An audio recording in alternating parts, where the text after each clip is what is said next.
प्रयागराज के अतिरिक्त उत्तर प्रदेश के अन्य महत्वपूर्ण शहरों में और सभी शिवालयों में आज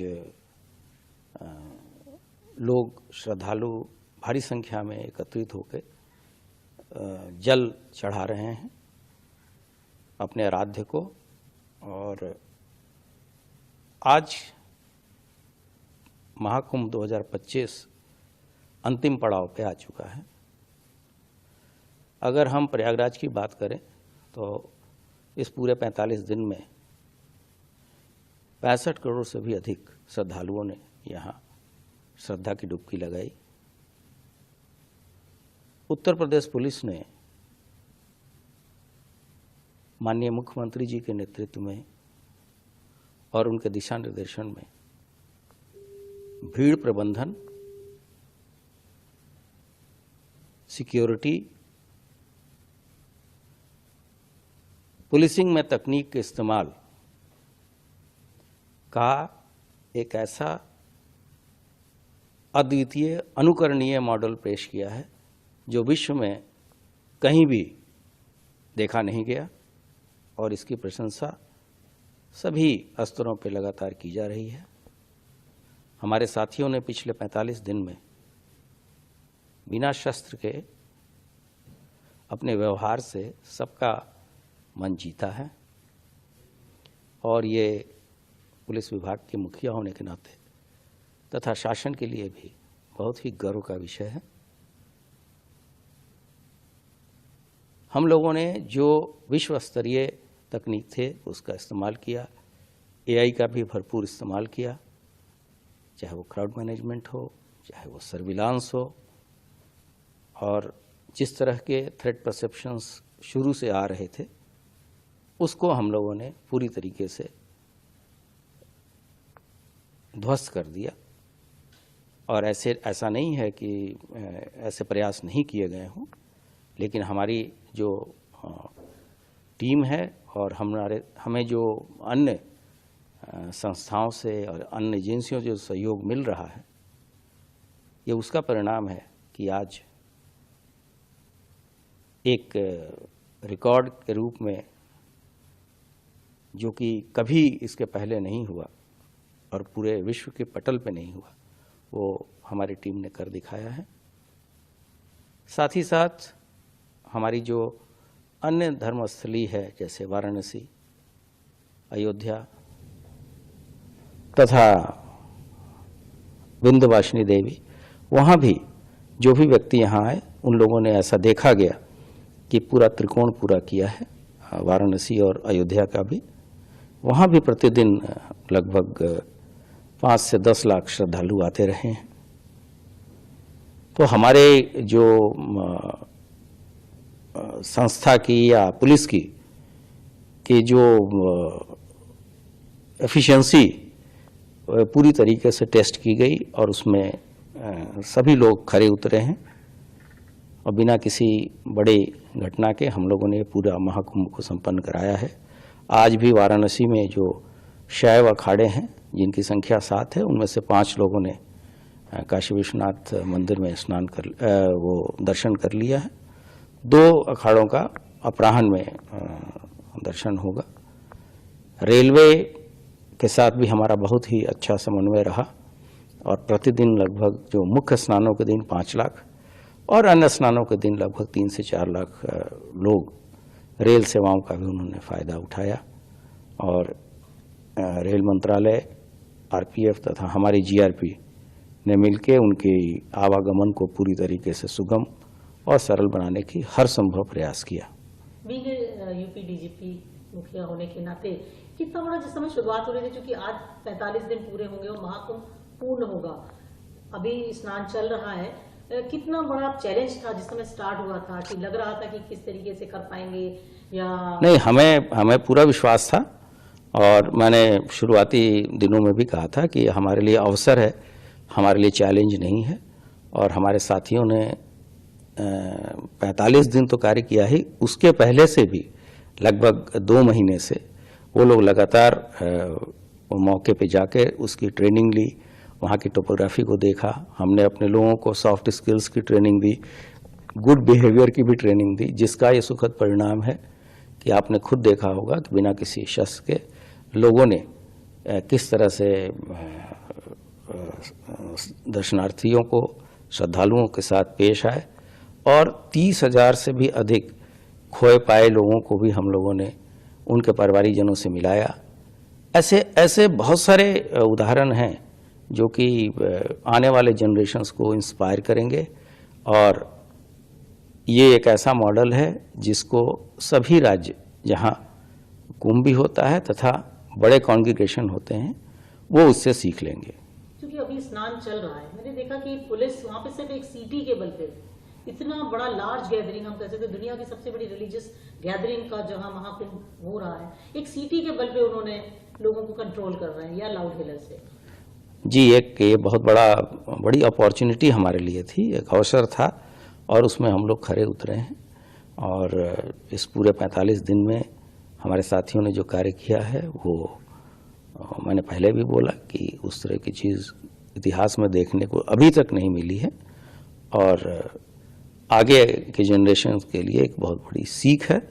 और जब कभी फिर यहाँ इस तरह का कुंभ होगा, इस लेवल का कुंभ होगा, तो इन चीज़ों को भी उसमें समाहित जरूर किया जाएगा। सर, चूंकि स्नान अभी चल रहा है और ये देखा जा रहा है कि काफी बड़ी संख्या में जो स्नानार्थी हैं वो लगातार आते जा रहे हैं, तो कैसे कंट्रोल कर पा रहे हैं आप लोग, क्या मॉनिटरिंग कर रहे हैं कि ताकि जो स्नान के लिए जो आएंगे वो लोग रात तक करेंगे या जो बचेंगे उनको रोका नहीं जाएगा? नहीं, अब तो जो लोग भी वहाँ आ चुके हैं वो सभी स्नान उनको कराने की पूरी जिम्मेदारी और उनकी सुरक्षा की जिम्मेदारी और उनको गंतव्य तक भेजने की जिम्मेदारी हमारी है। और हमारी, जैसा मैंने कहा कि तकनीक का इस्तेमाल करके हम भीड़ का आकलन करते हैं और उसी तरीके से लोगों को ऐसे जगहों पे, घाटों पे भेजते हैं कि जहां दबाव कम हो और जो भी श्रद्धालु यहाँ आए हैं हम उनको सकुशल स्नान करने के पश्चात ही भेजेंगे। और हमारी सुरक्षा के प्रबंध अभी कुछ दिनों तक और भी रहेंगे, जब तक कि वहाँ हम लोगों ने एक बहुत बड़ी एसेट भी क्रिएट कर रखा है। जब उन तक डिसमेंटल होंगे, लोग अपने घरों को जाएंगे, इस बीच में किसी तरह की कोई अप्रिय घटना वहाँ न हो, इसका हम लोग पूरा ख्याल रखेंगे। हम कह सकते हैं अंतिम स्नानार्थी के जाने तक पुलिस जी, हम अंतिम व्यक्ति के जाने तक वहाँ सुरक्षा देंगे और उसके बाद भी जो संगम पर स्नानार्थी आते हैं उसके लिए भी हमारे प्रयागराज जनपद में ही ऐसी व्यवस्था रहती है कि उनको अबाधित तरीके से हम स्नान कराएं। डीजीपी आपके लिए कितना बड़ा ये हम कह सकते हैं? ये बहुत बड़ा, ये तो ऐसे अवसर सभी लोगों को नहीं मिलते और ये गौरव की बात है और मेरे लिए तो व्यक्तिगत रूप से बहुत ही मैं कहूँगा कि मेरे लिए तो ये न भूलने वाली बात है और इस चीज़ को मैं हमेशा अपने स्मृति में समेट के रखूँगा। महाकुंभ प्रयागराज में, बाबा विश्वनाथ के धाम काशी में और प्रदेश के अन्य सभी महत्वपूर्ण शिवालयों में और अन्य सभी श्रद्धालुजनों को, प्रदेशवासियों को मैं महाशिवरात्रि की हृदय से बधाई देता हूं, अपनी शुभकामनाएं देता हूं। देवाधिदेव महादेव कल्याण के देवता हैं, सबके कल्याण का भाव रखते हैं और उनकी कृपा दृष्टि से ही ये सभी व्यवस्था संचालित हो पाती है। अपार श्रद्धा भाव के साथ श्रद्धालुजन यहाँ पर श्रद्धा भाव के साथ दर्शन कर रहे हैं। हर शिवालय में पार भीड़ है। यह आस्था भारत की एकात्मता का प्रतीक है। मैं इस आस्था को नमन करता हूं। महाकुंभ प्रयागराज में अपार भीड़ है। 13 जनवरी से प्रारंभ हुआ महाकुंभ प्रयागराज आज पूर्णाहुति को प्राप्त करेगा। लगभग 66 करोड़ श्रद्धालु जन मां गंगा, मां यमुना और मां सरस्वती की इस त्रिवेणी में पावन डुबकी लगा करके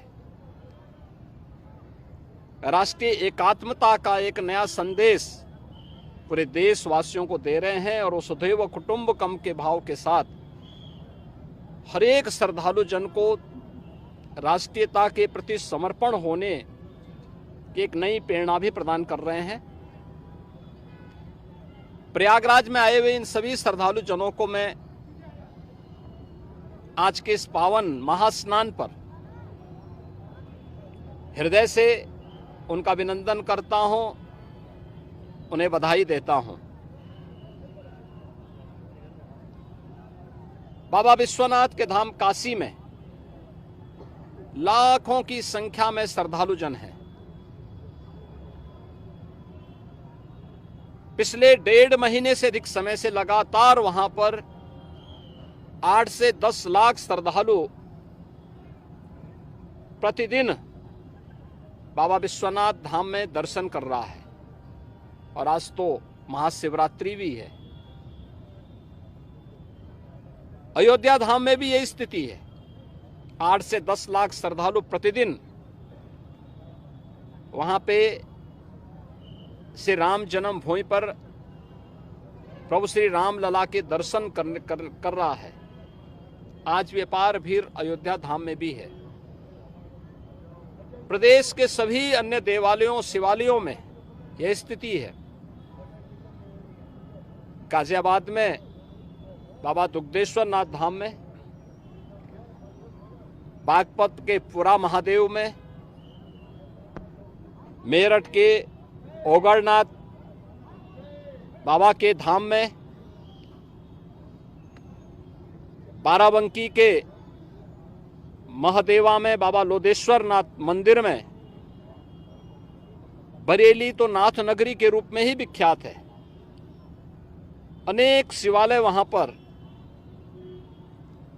इस एकात्मता के साथ जोड़ने की नई प्रेरणा प्रदान कर रहे हैं। ऐसे ही बस्ती में भदेश्वर नाथ जी का, अयोध्या धाम में नागेश्वर नाथ जी का, गोंडा में और अन्य स्थलों पर भी आपके संत कबीर नगर में तामेश्वर नाथ मंदिर में, रुद्रपुर में दुग्धेश्वर नाथ, देवरिया में दुग्धेश्वर नाथ मंदिर में अपार भीड़ इसी रूप में लोगों को दर्शन करने के लिए उमड़ती भी दिखाई दी है। मैं इन सभी लाखों श्रद्धालु जनों का जो आज विभिन्न शिवालयों में दर्शन कर रहे हैं, बाबा विश्वनाथ धाम से लेकर के गोरखपुर में प्रातः काल से गोरखनाथ मंदिर में अपार भीड़ है, मानसरोवर में अपार भीड़ है, ये मुक्तेश्वर नाथ महादेव झारखंडी में अपार भीड़ है। इन सभी स्थलों पर और प्रदेश भर के सभी शिवालयों में जितने भी श्रद्धालु आए हैं, इन सब का भी मैं हृदय से अभिनंदन करता हूं। और मुझे पूरा विश्वास है कि जिस लोक कल्याण के भाव की प्रेरणा देवादिदेव महादेव से हम सबको प्राप्त होती है, उस लोक मंगल की कामना से हम लोग अपने समाज के लिए, अपने राष्ट्र के लिए समर्पण भाव के साथ कार्य कर पाएंगे। इस विश्वास के साथ मैं महाशिवरात्रि की हृदय से बधाई और शुभकामनाएं पूरे प्रदेशवासियों को देता हूं। महाकुंभ में, काशी विश्वनाथ धाम में और प्रदेश के विभिन्न शिवालयों में, प्रदेश से, देश से, दुनिया से जो भी श्रद्धालु आया है, इन सब का हृदय से अभिनंदन करता हूं।